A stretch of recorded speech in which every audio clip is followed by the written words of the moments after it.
Matthew chapter 26. When Jesus had finished saying all these things, he said to his disciples, "As you know, the Passover is 2 days away, and the Son of Man will be handed over to be crucified." Then the chief priests and the elders of the people assembled in the palace of the high priest, whose name was Caiaphas, and they schemed to arrest Jesus secretly and kill him. "But not during the festival," they said, "or there may be a riot among the people." While Jesus was in Bethany in the home of Simon the leper, a woman came to him with an alabaster jar of very expensive perfume, which she poured on his head as he was reclining at the table. When the disciples saw this, they were indignant. "Why this waste?" they asked. "This perfume could have been sold at a high price and the money given to the poor." Aware of this, Jesus said to them, "Why are you bothering this woman? She has done a beautiful thing to me. The poor you will always have with you, but you will not always have me. When she poured this perfume on my body, she did it to prepare me for burial. Truly I tell you, wherever this gospel is preached throughout the world, what she has done will also be told in memory of her." Then one of the 12, the one called Judas Iscariot, went to the chief priests and asked, "What are you willing to give me if I deliver him over to you?" So they counted out for him 30 pieces of silver. From then on, Judas watched for an opportunity to hand him over. On the first day of the festival of unleavened bread, the disciples came to Jesus and asked, "Where do you want us to make preparations for you to eat the Passover?" He replied, "Go into the city to a certain man and tell him, 'The teacher says, my appointed time is near. I'm going to celebrate the Passover with my disciples at your house.'" So the disciples did as Jesus had directed them and prepared the Passover. When evening came, Jesus was reclining at the table with the 12, and while they were eating, he said, "Truly I tell you, one of you will betray me." They were very sad and began to say to him one after the other, "Surely you don't mean me, Lord?" Jesus replied, "The one who has dipped his hand into the bowl with me will betray me.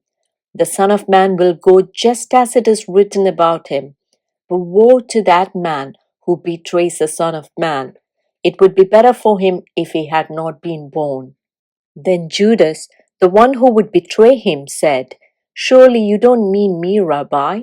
Jesus answered, "You have said so."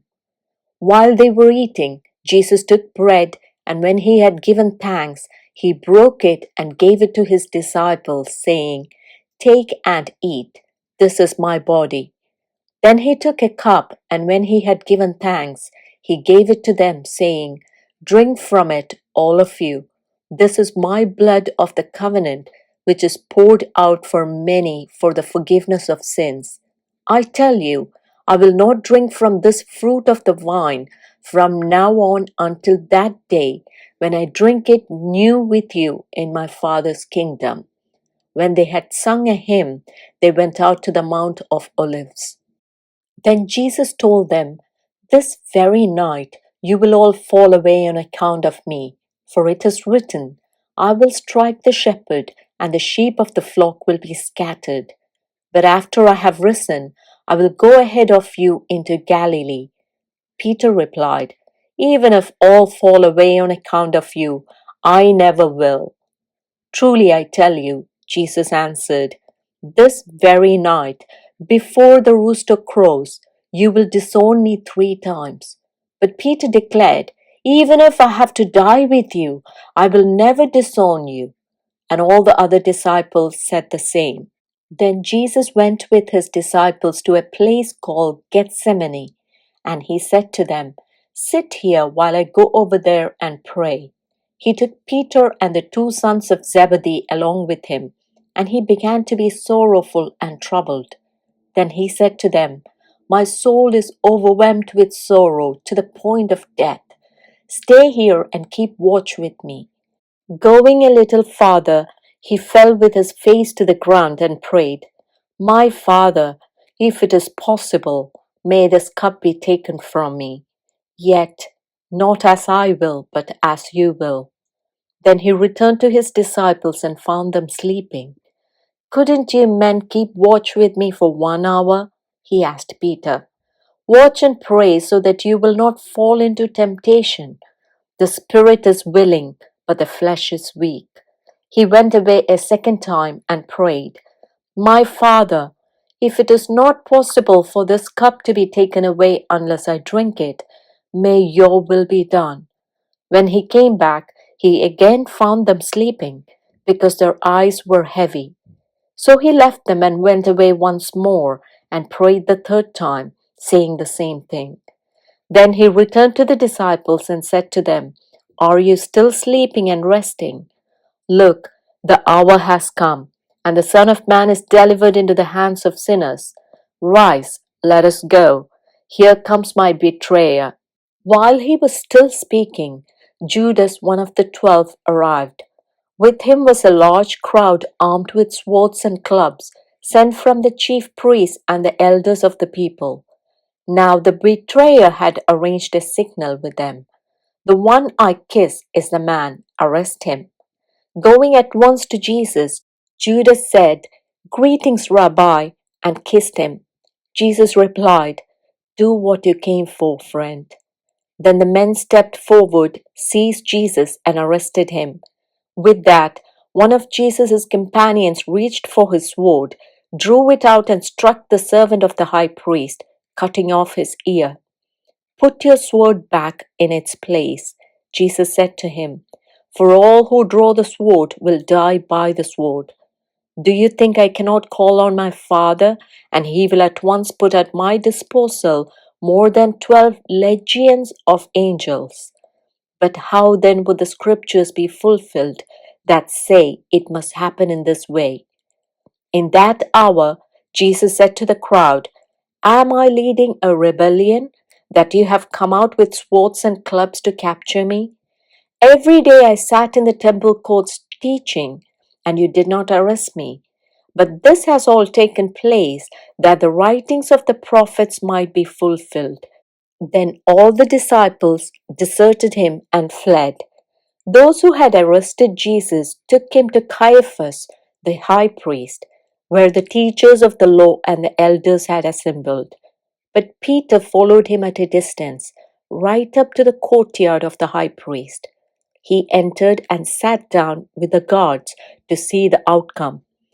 The chief priests and the whole Sanhedrin were looking for false evidence against Jesus so that they could put him to death. But they did not find any, though many false witnesses came forward. Finally, two came forward and declared, "This fellow said, 'I am able to destroy the temple of God and rebuild it in 3 days.'" Then the high priest stood up and said to Jesus, "Are you not going to answer? What is this testimony that these men are bringing against you?" But Jesus remained silent. The high priest said to him, "I charge you under oath by the living God. Tell us if you are the Messiah, the Son of God." "You have said so," Jesus replied. "But I say to all of you, from now on, you will see the Son of Man sitting at the right hand of the Mighty One and coming on the clouds of heaven." Then the high priest tore his clothes and said, "He has spoken blasphemy. Why do we need any more witnesses? Look, now you have heard the blasphemy. What do you think?" "He is worthy of death," they answered. Then they spit in his face and struck him with their fists. Others slapped him and said, "Prophesy to us, Messiah, who hit you?" Now Peter was sitting out in the courtyard, and a servant girl came to him. "You also were with Jesus of Galilee," she said. But he denied it before them all. "I don't know what you're talking about," he said. Then he went out to the gateway, where another servant girl saw him and said to the people there, "This fellow was with Jesus of Nazareth." He denied it again with an oath, "I don't know the man." After a little while, those standing there went up to Peter and said, "Surely you are one of them. Your accent gives you away." Then he began to call down curses, and he swore to them, "I don't know the man." Immediately a rooster crowed. Then Peter remembered the word Jesus had spoken, "Before the rooster crows, you will disown me 3 times." And he went outside and wept bitterly.